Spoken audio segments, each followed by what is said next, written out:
Le jugement du cœur. Le marteau du juge Rodrigo Salazar s'était abattu des centaines de fois sur des innocents.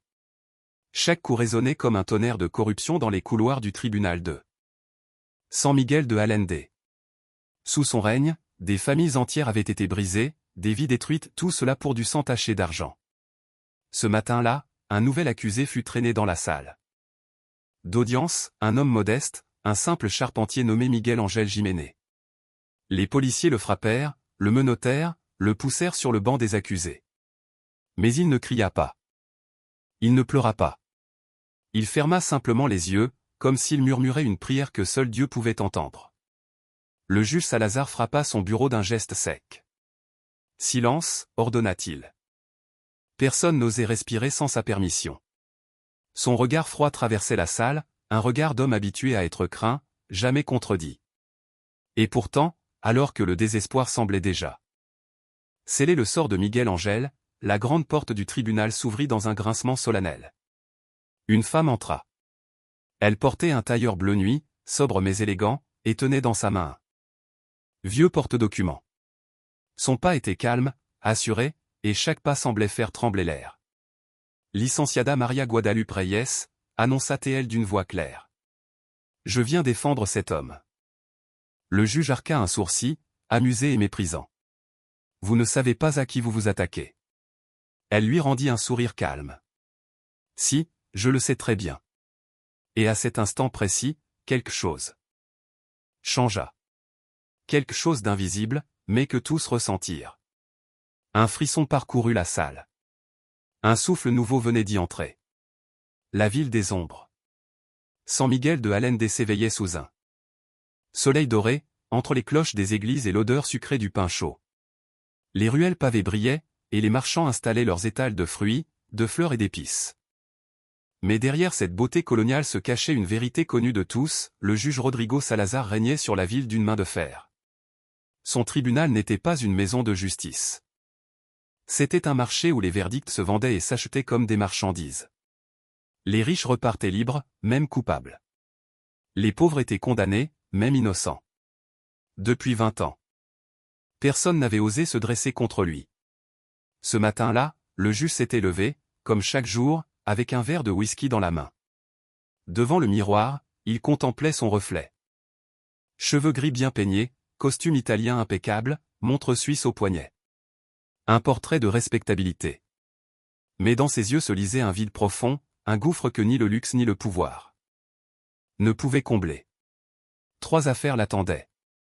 2 étaient déjà réglées, un riche industriel, coupable de fraude, paierait 50 000 pesos pour être blanchi. Une mère pauvre, prise à voler de la nourriture pour ses enfants, irait en prison faute d'argent pour acheter sa liberté. La 3e affaire?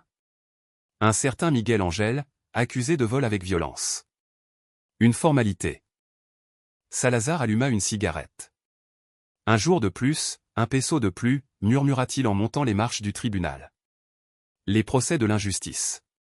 Le tribunal, vaste édifice de pierre rose du XVIIe siècle, respirait encore la grandeur passée. Mais l'air y était lourd, saturé de peur. Les journalistes chuchotaient, les curieux murmuraient. Quand Salazar entra, tous se levèrent comme si un roi venait d'apparaître. Le premier accusé, l'homme d'affaires Villalobos, fut déclaré innocent, faute de preuves. Un sourire satisfait, un discret échange d'enveloppes dans le couloir, la routine. Puis vint le tour de Patricia, jeune mère de 3 enfants, accusée d'avoir volé pour nourrir sa famille. La loi ne connaît pas la fin, dit Salazar avant de frapper son marteau.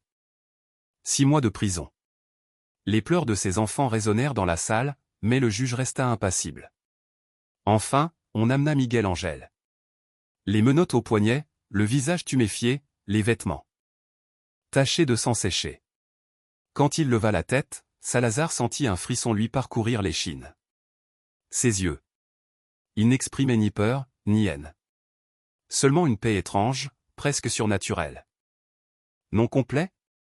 Miguel Ángel Jiménez. Profession? Charpentier. Comprenez-vous les accusations? Oui.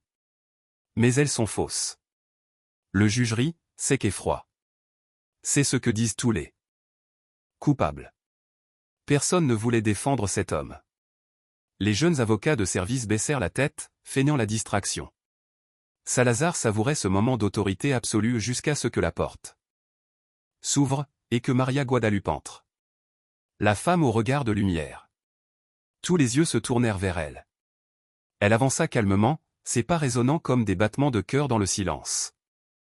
Sans un mot, elle posa ses papiers sur la table de la défense. « Je représente l'accusé, Senoria. »« Je ne vous connais pas, » répondit Salazar, agacé. « Je ne viens d'aucune firme. Je travaille seul. Personne ne m'a engagé. Je suis ici parce que c'était nécessaire. » Le juge haussa les épaules, un sourire cynique aux lèvres. Mais en regardant dans ses yeux, il sentit quelque chose d'inconfortable. Une force tranquille, une lumière qu'il n'avait pas vue depuis longtemps. « Très bien. Défendez-le. Mais ne perdez pas mon temps. Le verdict est presque écrit. Nous verrons bien. » Répondit-elle calmement. Elle se tourna vers Miguel Angel, lui tendit la main. Il la prit doucement, et leurs regards se croisèrent. Un souffle traversa la salle, comme si l'air lui-même retenait son souffle. « Merci, murmura-t-il. Ne me remerciez pas encore. La bataille ne fait que commencer. » L'interrogatoire. Le procureur, Sébastien Mora, se leva, ajustant son costume. Le 23 octobre. À 23h15, l'accusé est entré dans la boutique La Providencia. Il a menacé le propriétaire avec un couteau et s'est enfui avec 2000 pesos. Arrêté 3 rues plus loin avec l'argent sur lui. Les preuves parlent d'elles-mêmes. Salazar hocha la tête. La défense? Maria se leva lentement. Mon client est un homme honnête. Ce soir-là, il revenait d'un chantier chez Madame Estela Ramirez. Qui pourra témoigner? Le prétendu butin n'était autre que le salaire de sa journée. Le procureur ricana. Des mots, licenciada. Où sont les preuves? Elles viendront, répondit-elle avec assurance. Salazar frappa du marteau. Premier témoin, don Arnulfo Garcia. Un homme trapu entra, nerveux. Il salua le juge, puis, sous la pression du procureur, raconta son histoire. Oui. Je fermais la boutique quand cet homme est entré. Il m'a menacé avec un couteau et m'a pris l'argent. Vous êtes sûr que c'était lui? Absolument. Je l'ai bien vu. Pas d'autres questions. Conclut le procureur, satisfait. Maria se leva alors, s'avançant vers le témoin. Sa voix était douce, mais chaque mot vibrait d'autorité. Monsieur Garcia, vous dites avoir bien vu l'agresseur. Pouvez-vous décrire sa tenue exacte? L'homme hésita. Il portait une chemise, peut-être bleue? Peut-être? Répéta-t-elle doucement. Il baissa les yeux. Et la lumière? Vous avez dit qu'elle venait de la boutique, mais vous fermiez le magasin, n'est-ce pas? La lumière devait déjà être éteinte. Un murmure parcourut la salle. Une dernière question, dit Maria en s'approchant. Est-il vrai que vous avez reçu l'aide du juge Salazar il y a 2 ans dans un procès d'héritage? Le témoin blêmit. Oui, mais quel rapport? Peut-être aucun. Peut-être tout. Salazar frappa violemment la table. Suffit. La défense dépasse les limites. Mais la salle entière avait entendu. Les journalistes prenaient des notes frénétiquement. Maria se rassit, impassible. Miguel Angel lui adressa un regard de gratitude silencieuse. La vérité éclate. Le reste du procès fut une lutte invisible entre deux forces, le pouvoir corrompu et la justice incarnée par cette femme. Chaque question qu'elle posait ébranlait un peu plus l'édifice du mensonge. Les témoins hésitaient, les contradictions s'accumulaient. Et lorsque Maria appela Madame Estela Ramirez à la barre, tout changea. La vieille femme, main calleuse, parla d'une voix ferme. Oui, Miguel travaillait chez moi ce soir-là. Il a réparé mes fenêtres jusqu'à minuit. Je lui ai payé 2000 pesos. J'en ai même un reçu. Un silence choqué tomba sur la salle. Maria remit le papier au greffier. Le procureur pâlit. Salazar sentit son masque se fissurer. Les murmures grandirent, les journalistes griffonnèrent. Tout son système d'intimidation venait de s'effondrer devant les yeux du peuple. Miguel Angel leva les yeux vers le juge. La vérité finit toujours par sortir, Senoria, dit-il calmement. Salazar resta figé. Ce regard paisible le transperçait comme une lame de lumière. Son cœur battait fort. Il vit, dans un éclair de lucidité, le poids de toutes ses fautes. Accumulés, les visages de ceux qui l'avaient condamné. Il sentit la honte, pour la première fois depuis 20 ans. Le marteau tomba lentement. Non coupable, murmura-t-il d'une voix brisée. La salle éclata en applaudissements et en larmes. Miguel se leva, tremblant, les yeux vers le ciel. Maria, elle, ferma son porte-document sans un mot. Elle s'approcha du juge, posa la main sur le bois du bureau, et dit doucement. Il n'est jamais trop tard pour choisir la justice, Senoria. Puis elle tourna les talons et quitta la salle, laissant derrière elle un silence sacré. L'aube d'une rédemption. Le lendemain, les cloches sonnèrent plus claires que jamais à San Miguel de Allende. Dans les cafés, dans les rues, on parlait d'elle, la femme qui avait défié le juge. Salazar est gagné. Nul ne savait d'où elle venait. Certains disaient qu'elle était un ange envoyé du ciel. D'autres, une simple avocate au cœur pur. Mais tous s'accordaient sur une chose. Depuis ce jour, le tribunal de Salazar ne fut plus jamais le même. Le juge avait changé. Il entra un matin dans la cathédrale, déposa son marteau sur l'autel et resta longtemps à genoux, les mains tremblantes. Dehors, le soleil baignait la ville d'une lumière dorée. Et dans ce silence, on aurait pu jurer entendre une voix murmurer. La vraie justice ne vient pas du pouvoir, mais du cœur qui choisit de faire le bien. La défense du silence. Don Arnulfo hésita, les mains moites, la voix tremblante. C'était une chemise sombre et un pantalon en jean. Maria. La jeune avocate à la voix calme, le regarda droit dans les yeux. Sombre, dites-vous? Mais quelle couleur exactement? Bleu ou noir? Je ne me souviens plus. Il ne se souvenait plus de la couleur de la chemise de l'homme qui, selon lui, l'avait menacé de mort 5 jours à peine auparavant. L'incohérence planait dans la salle. Arnulfo remua sur sa chaise, visiblement mal à l'aise. Son visage trahissait la peur. Je n'ai pas regardé tous les détails, murmura-t-il. Je comprends, répondit Maria avec douceur. Et le couteau? Celui qu'on aurait pointé vers vous. Pouvez-vous le décrire? Il était grand, argenté, le manche noir. Le juge Salazar fronça les sourcils.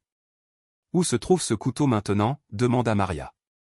Le procureur, Mora, se leva. Votre honneur, l'arme n'a pas été retrouvée. L'accusé a dû s'en débarrasser avant son arrestation. Maria tourna lentement la tête vers lui. Comme c'est pratique, répondit-elle. La voix tranchante comme une lame. Puis elle se tourna de nouveau vers le témoin. Monsieur Garcia, vous avez dit que la grille métallique de votre boutique était à moitié baissée. Elle est équipée d'une caméra de sécurité, n'est-ce pas? Oui, elle a tout enregistré. Alors pourquoi vos déclarations diffèrent-elles? Demanda-t-elle calmement. Arnulfo jeta un regard nerveux au procureur, puis au juge. Parce que l'image n'est pas claire. Il faisait sombre. Maria sortit un dossier. Votre honneur, je demande la diffusion intégrale de l'enregistrement de cette caméra. Salazar hésita, puis ordonna d'un ton sec. Qu'on la présente. Les lumières s'atténuèrent. Sur l'écran, la vidéo tremblotante d'une petite épicerie apparut. L'image était granuleuse, noir et blanc. On y voyait Arnulfo derrière son comptoir, immobile. Puis une silhouette entra. Impossible d'en distinguer les traits, un corps flou, un mouvement brusque. Un échange d'argent. La figure prit les billets et s'enfuit. La vidéo s'arrêta. Quelqu'un ici peut-il identifier, sans la moindre hésitation, que cette ombre indistincte est mon client? Lança Maria. Un silence glacé tomba. Même le procureur baissa les yeux, la preuve paraissait ridicule. Cette vidéo ne montre rien de concluant, poursuivit Maria. Pas de visage, pas d'arme. Pas même la couleur des vêtements. Elle prouve seulement qu'un individu n'importe lequel a pris de l'argent. Mora bondit. Le témoignage du témoin suffit. Il a vu l'agresseur de face. Vraiment, dit Maria en se tournant vers Arnulfo. Monsieur Garcia, vous reconnaissez ce juge, n'est-ce pas? La salle se figea. Le juge blêmit. Objection. Hurla le procureur. Soutenu. Coupa Salazar, le marteau claquant violemment. Maria le fixa, sans ciller. Je retire ma question, dit-elle lentement. Mais je demande qu'une enquête soit ouverte sur les relations entre ce témoin et la cour. Un murmure d'incrédulité parcourut la salle. Le juge sentit la colère lui monter au visage, mais avant qu'il ne réplique, un souffle traversa la pièce. Un vent soudain, inexplicable, fit claquer les rideaux, souleva les papiers du procureur. Une fenêtre se referma d'un coup sec. Puis, le calme revint étrange, lourd, presque sacré. Maria resta immobile. Son regard se posa sur la lumière qui vibrait encore dans les vitres. Miguel Angel, l'accusé, observait la scène en silence. Salazar sentit un frisson le traverser. « Continuons, dit-il d'une voix tremblante. » Le reste de la matinée s'étira dans un balai juridique sans fin. Chaque argument du procureur tombait sous les ripostes précises et glaciales de Maria. Rien ne semblait l'ébranler. Elle avançait dans la bataille comme une stratège qui connaît déjà la fin. À 13 heures, le juge décréta une pause. Il quitta la salle en hâte, le visage rouge et tendu. Dans son bureau. Il servit un whisky, puis un autre. Ses mains tremblaient. 20 ans de carrière corrompue lui passèrent devant les yeux, pot de vin, jugement vendu, vie ruinée. Il avait tout justifié au nom du pouvoir. Mais cette fois, quelque chose lui échappait à cette avocate, cette lumière, ce vent, et ce regard tranquille de l'accusé, comme s'il portait un secret plus grand que la peur. Un coup à la porte le fit sursauter. « Entrez. »« Votre honneur, » dit son assistant, « un journaliste souhaite vous interroger sur l'affaire de la mystérieuse avocate. » Qu'il disparaisse. Personne ne doit parler de ce dossier. Quand il revint à la salle d'audience à 15 heures, elle débordait de monde. Les murmures enflaient, la femme qui défie le juge Salazar. Des journalistes filmaient depuis le couloir. Maria, imperturbable, relisait ses notes. Miguel, enchaîné, paraissait différent, son œil tuméfié s'était presque effacé. Même les gardes l'avaient remarqué. Salazar frappa 3 fois son marteau. Audience reprise. Le procureur appela son témoin, l'officier Mendoza, celui qui avait arrêté Miguel. Un homme robuste, moustachu, le regard dur. Expliquez comment s'est déroulée l'arrestation. Nous avons reçu un appel signalant un vol. Description, homme mince, chemise sombre. Nous avons aperçu un individu correspondant à 3 rue 2. Là. Il paraissait nerveux. Nous l'avons fouillé. Il portait 2000 pesos. Et ensuite? Nous l'avons arrêté. Mora se rengorgea. Voilà, votre honneur. La preuve est claire. Maria s'approcha du témoin avec lenteur. Officier, dites-moi, est-il inhabituel qu'un homme devienne nerveux lorsqu'on le stoppe dans la nuit, encerclé par des policiers armés? Quelques rires étouffés fusèrent. Mendoza rougit. Non, mais il était particulièrement nerveux. Particulièrement? Vous avez un appareil pour mesurer le degré de nervosité? Le policier balbutia. Non, mais j'ai 25 ans. D'expérience. 25 ans. Très bien. Vous avez donc suivi les protocoles, lecture des droits, procédure de fouille? Oui, bien sûr. Vraiment? Parce que dans votre propre rapport que voici, vous oubliez d'y mentionner la lecture des droits. Un murmure parcourut la salle. Mendoza déglutit. C'était un oubli. Un oubli qui rend toute la fouille illégale, officier. Le procureur bondit. Objection. Les droits constitutionnels ne sont pas des technicités, répliqua Maria sèchement. Le juge, nerveux, tenta de reprendre la main. Allez à l'essentiel. Maître Reyes. Maria s'inclina légèrement, puis reprit. Avez-vous lu ces droits, oui ou non? Je ne m'en souviens pas. Un silence lourd tomba. Maria avança d'un pas. Et pendant l'arrestation, y a-t-il eu usage de violence? Le suspect a résisté. Faux. Lança Miguel d'une voix claire. Silence. Rugit le juge. Maria leva la main, apaisante. Officier? Mon client vous a-t-il frappé? Non, mais il a tenté de fuir. Alors pourquoi a-t-il des ecchymoses? Pourquoi ce visage tuméfié? L'homme serra les poings. Nous avons dû employer la force pour assurer notre sécurité. Votre sécurité? Contre un simple menuisier sans casier. Sa voix vibrait d'indignation. La salle retint son souffle. Je demande, déclara-t-elle, que l'argent trouvé soit déclaré irrecevable, car obtenu par un enregistrement illégal, et qu'une enquête soit ouverte pour usage excessif de la force. Le juge sentit la sueur perler sur sa tempe. Tout s'effondrait. Mais avant qu'il ne puisse réagir, les lumières de la salle commencèrent à vaciller. Puis, une lueur dorée, presque céleste, envahit l'espace. Elle ne projetait pas d'ombre, elle baignait simplement. Chaque visage d'une clarté douce. Personne ne bougea. Le silence était total. Pendant 10 secondes, le temps sembla suspendu. Puis la lumière se dissipa. Une panne, juste une panne, murmura Salazar. Mais sa voix tremblait. Le procureur demanda aussitôt une pause. 30 minutes. Salazar accepta avec soulagement. Dans son bureau, il vida un autre verre. L'image de la lumière persistait. Dans son esprit. Et ce regard de Maria, cette certitude tranquille. Était-ce possible? Était-elle réellement envoyée par quelque chose ou quelqu'un pour le juger? Un coup le fit sursauter. Entrez. C'était Arnulfo, le témoin. Son visage était pâle. Juge, je ne peux plus continuer. Cette avocate, elle dit la vérité. Je n'ai pas bien vu le voleur. Vous m'avez dit que c'était Miguel, alors je l'ai cru. Tais-toi. Rugit Salazar. Tu maintiendras ton témoignage, ou tu le regretteras. Oui, murmura Arnulfo avant de s'enfuir. Salazar resta seul, haletant. Son cœur battait trop vite. Quand il revint dans la salle, l'atmosphère avait changé. Plus de monde encore, des visages avides d'assister à quelque chose d'inexplicable. La défense appelle son témoin, annonça Maria. Une vieille femme entra, vêtue d'un simple châle violet.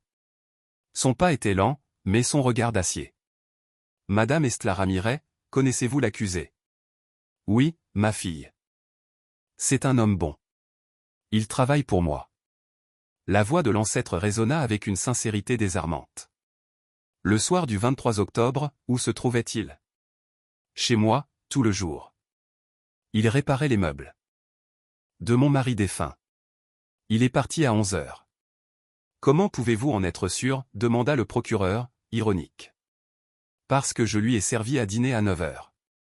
Je lui ai donné 2000 pesos avant qu'il ne parte. Elle sortit un petit carnet usé, où l'on pouvait lire. 23 octobre, payé à Miguel Angel 2000 pesos, travail de menuiserie. Un murmure parcourut la salle, la somme. Le jour, tout correspondait. Salazar resta immobile, les lèvres serrées. Il savait, au fond, que tout était fini.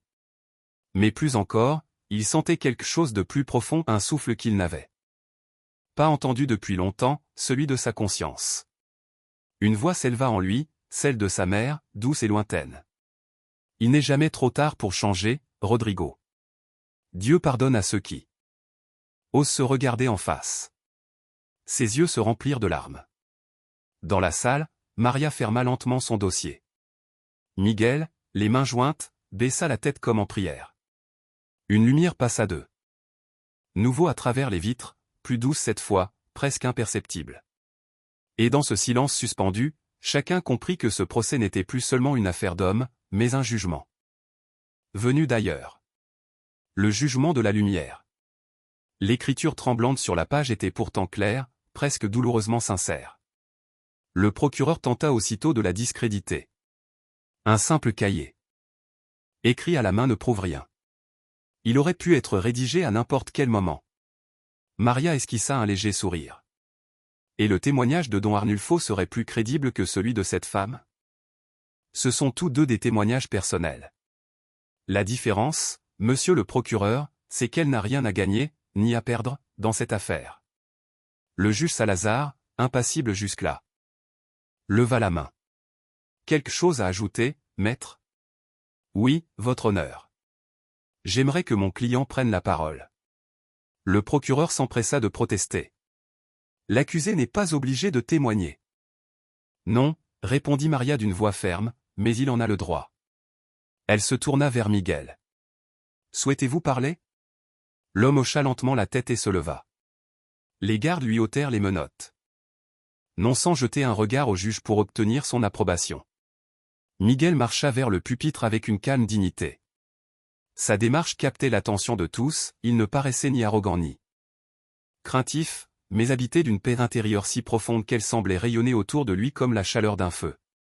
Il s'assit, leva les yeux vers le juge et plongea son regard droit dans celui de Salazar.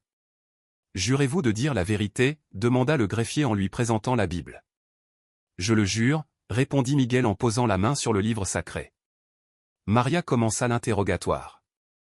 Miguel, avez-vous volé la boutique du sonneur Garcia? Non. Avez-vous menacé quelqu'un avec un couteau cette nuit-là? Non. Je n'ai jamais menacé personne de ma vie. D'où provenait l'argent? Que vous portiez lors de votre arrestation? C'était le paiement de Donia Estla pour mon travail. J'avais passé la journée à réparer ses meubles. Sa voix restait calme, mais chaque mot vibrait d'une sincérité palpable. Certains spectateurs acquiesçaient en silence. Pourquoi pensez-vous qu'on vous accuse? Demanda Maria doucement. Miguel resta silencieux un moment, choisissant ses mots avec soin. Parce que, parfois, les gens voient ce qu'ils veulent voir, pas ce qui est. Et parfois, les systèmes ont plus besoin de coupables que de vérité. Ces paroles tombèrent dans la salle comme des pierres dans un lac tranquille. Le juge Salazar eut l'impression qu'un poing invisible venait de lui frapper la poitrine. C'était comme si Miguel parlait de lui, de sa cour, de toute sa vie. Le procureur tenta de reprendre la main. Si vous êtes si innocent, Senor Jiménez, pourquoi sembliez-vous nerveux lors de votre arrestation? Et vous? Répondit calmement Miguel. Ne seriez-vous pas nerveux si deux policiers vous arrêtaient au milieu de la nuit sans raison apparente? Mais vous portiez une grosse somme en liquide, c'est suspect. Gagner son argent. Honnêtement n'est pas un crime, du moins, ça ne devrait pas l'être. Le procureur changea de ton. Pourquoi ne pouviez-vous pas donner l'adresse de Donia Estla? Parce que j'étais terrifié. Les policiers criaient, me poussaient, je ne pensais plus clairement. Commode, fit le procureur avec ironie. Miguel ne répondit pas. Il le regarda simplement, avec cette même sérénité désarmante. Le procureur, frustré, regagna sa place. Miguel, demanda Maria, y a-t-il autre chose que vous voudriez dire? Il hocha la tête, balaya la salle du regard, puis fixa le juge. Oui. Je crois comprendre pourquoi je suis ici. Je crois que ma présence a un sens. Je ne suis pas là seulement pour me défendre, mais pour rappeler que même dans les lieux les plus sombres, la lumière peut entrer. Même quand tout semble perdu, il y a encore de l'espérance. Et même ceux qui ont fait le pire peuvent choisir de faire le bien. Un silence total envahit la salle. Ces mots portaient une force qui dépassait toute plaidoirie. Le juge Salazar sentit ses yeux se mouiller. Comment cet homme pouvait-il savoir? Comment pouvait-il toucher si juste? Maria posa une main sur le pupitre. Merci, Miguel. Vous pouvez regagner votre place. Miguel se leva. Et alors, un phénomène inexplicable se produisit.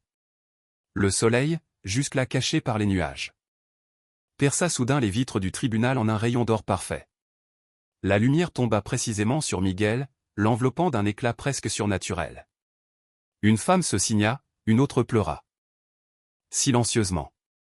Même les gardes demeurèrent figés. Pendant une minute entière, la lumière demeura, pure, immobile, baignant la salle d'une paix impossible à décrire. Quand elle s'éteignit, plus rien n'était pareil. Le scepticisme avait disparu des regards. Le juge tremblait. Maria se leva. Votre honneur, la défense se repose. Nous avons prouvé que mon client possède une alibi solide. Que les preuves sont circonstancielles au mieux, illégales au pire. Mais surtout, nous avons démontré qu'il est un homme intègre, honnête, qui ne mérite pas d'être ici. Salazar saisit son marteau. Il savait ce qu'exigeait la loi. Il savait ce que réclamait la politique. Mais, pour la première fois depuis 20 ans, une voix plus forte parlait en lui, celle de sa conscience. Le tribunal suspendra l'audience jusqu'à demain matin, annonça-t-il d'une voix étranglée. Dans son bureau, il s'enferma à clé, s'effondra contre la porte. Il pleura. Longtemps. Il pleura l'homme qu'il avait été. L'enfant qu'il avait trahi, le juge qu'il n'avait jamais su devenir. Vers 4 heures du matin, incapable de dormir, il se leva et se dirigea vers le petit hôtel couvert d'un drap dans le coin du salon. D'un geste tremblant, il souleva le tissu. Une statue de la Vierge apparut, couverte de poussière, mais intacte. Son manteau bleu semblait briller faiblement sous la lueur de l'aube. « Je ne sais pas si je peux encore être pardonné, » murmura-t-il. « J'ai fait tant de mal. » Il n'y eut pas de réponse, mais dans la pièce, l'air changea. Une chaleur douce l'enveloppa, semblable à l'étreinte de sa mère disparue. Il resta agenouillé jusqu'à ce que le soleil colore le ciel de rose et d'or. À 7 heures, il entra dans le tribunal, un lourd dossier à la main. À l'intérieur, toutes les preuves de ses crimes. Nom, date, montant des pots de vin. Assez pour ruiner des carrières et la sienne. À 9 heures, la salle était pleine, journalistes, curieux, fidèles. Lorsque Salazar fit son entrée, chacun sentit qu'il n'était plus le même. Sa voix n'avait plus cette dureté froide. J'ai passé la nuit à réfléchir. À tout relire. Et j'en suis arrivé à ma décision. Un silence religieux tomba. Mais avant de rendre mon verdict, dit-il soudain, je dois faire quelque chose. Il descendit de l'estrade, portant le dossier. Pendant 20 ans, j'ai présidé ce tribunal. Pendant 20 ans, j'ai détenu le pouvoir de détruire ou de sauver. Et pendant 20 ans, j'ai trahi ce pouvoir. J'ai pris des pots de vin, libéré des coupables, condamné des innocents. J'ai ruiné des vies. J'ai trahi la justice que j'avais juré de servir. Le silence devint un abîme. Ce dossier contient la preuve de tous mes crimes. Je le remets au parquet pour qu'une enquête soit ouverte. Il remit l'enveloppe au procureur, qui la saisit d'une main tremblante. Puis, Salazar déclara. Quant à cette affaire, Miguel Ángel Jiménez est innocent. Totalement innocent. Les preuves ont été fabriquées, le témoin manipulé. Et moi, j'avais déjà décidé de le condamner avant même d'entendre sa défense. Les larmes ruisselaient sur ses joues. Miguel, je te demande pardon. Je t'ai fait une injustice que je ne pourrai jamais réparer. Miguel leva les yeux, paisible. Ce qui compte, dit-il doucement, ce n'est pas ce qu'on a fait, mais ce qu'on choisit de faire. Ensuite, Salazar baissa la tête, bouleversé. Mais Maria se leva à son tour. Votre honneur, il y a encore une vérité à dire aujourd'hui. Elle regarda Miguel, qui acquiesça. L'air sembla se charger d'électricité. Mon nom est bien Maria, dit-elle, mais je ne suis pas seulement avocate. Je suis venue ici pour réparer une injustice, pour sauver des âmes. Sa voix résonnait étrangement. Comme si elle portait plusieurs échos à la fois. La lumière sembla s'intensifier autour d'elle, son tailleur bleu se métamorphosa en un manteau d'un azur céleste. Une brise invisible souleva ses cheveux. Je suis celle que des millions invoquent dans leurs prières, la mère, la consolatrice. Je suis Marie, mère de Jésus. La salle explosa. Certains tombèrent à genoux, d'autres pleuraient ou priaient. Les caméras cessèrent mystérieusement de fonctionner. Miguel se leva à son tour. Une lumière douce émanait de lui. Ses blessures avaient disparu. Ses vêtements luisaient d'une blancheur immaculée. Mon nom est Miguel Ángel, dit-il d'une voix profonde. Mais avant d'être charpentier, avant d'être accusé à tort, j'étais appelé autrement. Fils de l'homme, maître, sauveur. Un frisson parcourut la salle. Je suis Jésus, et je suis venu non pour être jugé, mais pour apporter miséricorde et justice. Alors la lumière envahit tout. Elle ne venait ni du soleil ni des lampes, elle jaillissait d'eux, éclatante, dorée, infiniment douce. Sous cette lumière, chacun vit la vérité de son âme. Salazar vit ses fautes mais aussi l'enfant qu'il avait été. Le jeune juge idéaliste qu'il avait trahi. Jésus s'avança vers lui. « Rodrigo, tu as beaucoup péché. Mais ton repentir prouve que ton cœur peut encore être sauvé. Acceptes-tu le pardon que je t'offre ?» Salazar, en larmes, tendit la main. Leurs doigts se touchèrent. Une vague de paix se propagea aussitôt, traversant chaque être présent. Le procureur s'effondra, priant à voix haute. Don Arnulfo sanglotait, confessant sa faute. Les gardes pleuraient et se serraient les uns contre les autres. Des ennemis s'embrassaient, des familles se retrouvaient. C'était comme si le ciel entier avait pris corps dans cette salle de justice. Marie passa parmi eux, effleurant les épaules, murmurant des paroles de consolation. Jésus guérissait les malades, un aveugle vit, une femme jeta ses béquilles, un enfant retrouva la peau intacte. Mais plus que les corps, c'étaient les âmes qui renaissaient. Quand enfin le calme revint, Jésus et Marie se retrouvèrent au centre. « Ce que vous avez vu, dit Jésus, n'est pas un miracle isolé. C'est un appel. La justice et la miséricorde ne sont pas ennemies, elles sont sœurs. L'une éclaire l'autre. » Il posa la main sur Salazar. « Tu paieras ta dette devant les hommes, mais ton âme, elle, commence à guérir. » Marie ajouta d'une voix douce. « N'oubliez jamais, il n'est jamais trop tard pour choisir le bien. Jamais trop tard pour demander pardon. Jamais trop tard pour changer. » Et la lumière s'intensifia encore, jusqu'à remplir tout l'espace. « Nous devons partir, dit Jésus. Mais souvenez-vous, chaque fois que vous pardonnerez, que vous choisirez l'amour au lieu de la haine, nous serons là. » Marie sourit. « Et quand la nuit semblera trop longue, souvenez-vous de ce jour. » Puis la lumière se dissipa lentement, laissant derrière elle un silence sacré et un parfum de paix éternelle. Souvenez-vous toujours que la lumière triomphe de l'obscurité, que l'amour est plus fort que la haine, que la vérité finit toujours par vaincre le mensonge. La clarté céleste atteignit son apogée à un éclat si pur, si brûlant, qu'on aurait dit que le monde entier s'était engouffré dans le cœur d'une étoile. Tout était lumière, chaleur et paix. Puis, lentement, cette splendeur commença à s'estomper, comme un souffle divin qui se retire avec douceur. Quand la lueur se dissipa enfin, Jésus et Marie n'étaient plus là. Du moins, plus visibles.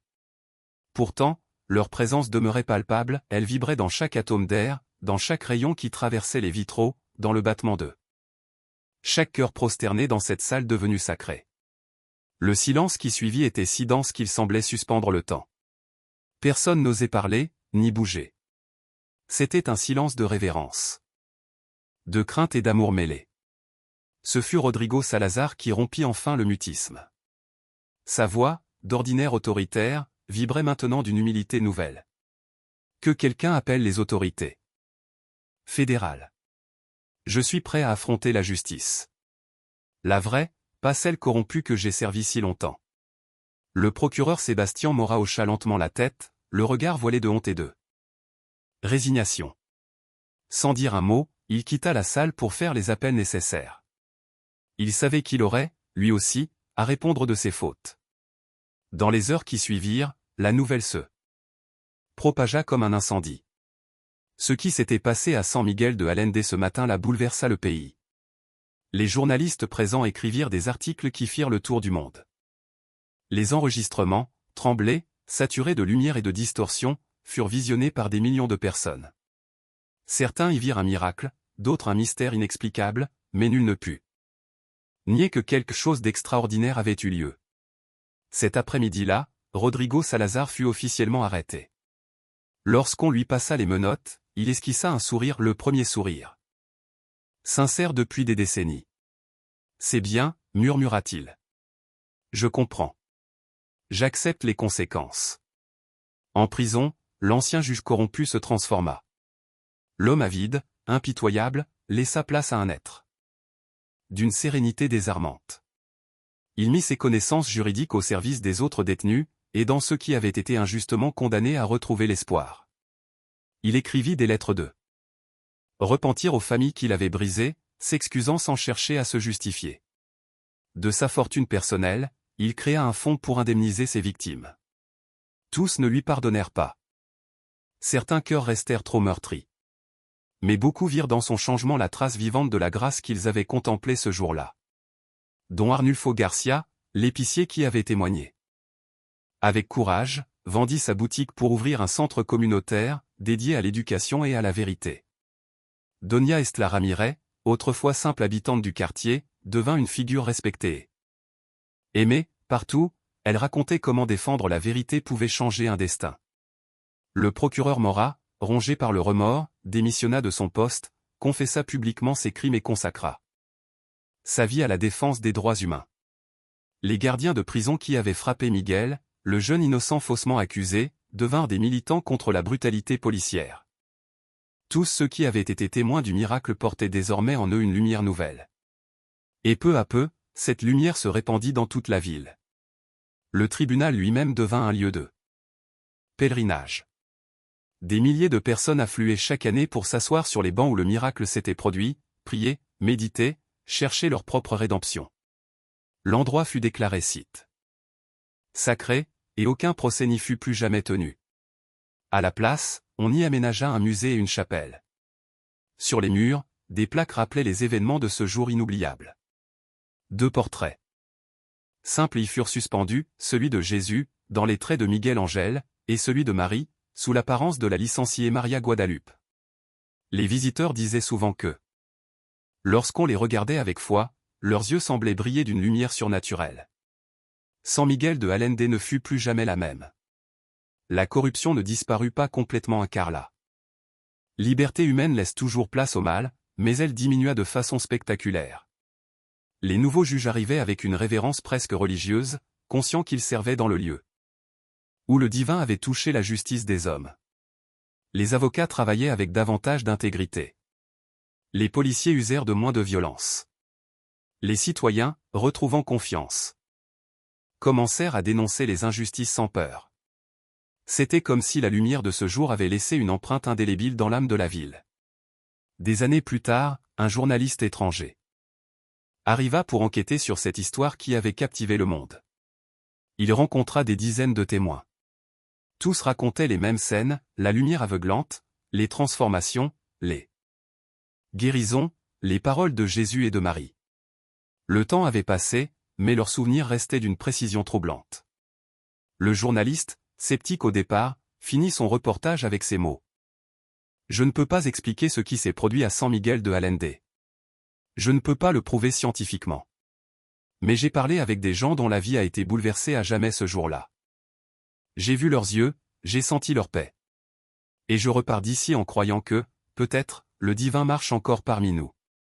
Dans une cellule de la prison fédérale, Rodrigo Salazar, désormais âgé de 65 ans, se réveilla une nuit, bouleversé par un rêve d'une clarté absolue. Il y avait vu sa mère, jeune, rayonnante, lui dire avec tendresse. « Je suis fier de toi. Mon fils. Tu as retrouvé ton chemin. » Il se leva, s'agenouilla dans le coin étroit de sa cellule et pria. Il remercia Dieu pour ce jour de lumière, pour ces 2 inconnus venus lui offrir ce qu'il ne méritait pas mais dont il avait tant besoin, une seconde chance. Dehors, dans les villages, dans les grandes villes, à travers tout le Mexique, des hommes et des femmes qui avaient entendu parler du miracle commencèrent à changer, eux aussi. Certains confessèrent leurs fautes après des années de silence. D'autres choisirent le pardon plutôt que la vengeance. Beaucoup retrouvèrent la foi qu'ils croyaient perdue. Le miracle de San Miguel de Allende n'était plus seulement un souvenir, il devenait un mouvement silencieux, un élan d'amour et de vérité qui se multipliait à l'infini. Chaque fois qu'une personne choisissait la lumière plutôt que les ténèbres, la vérité plutôt que le mensonge, le pardon plutôt que la haine, un fragment de ce jour sacré renaissait quelque part dans le monde.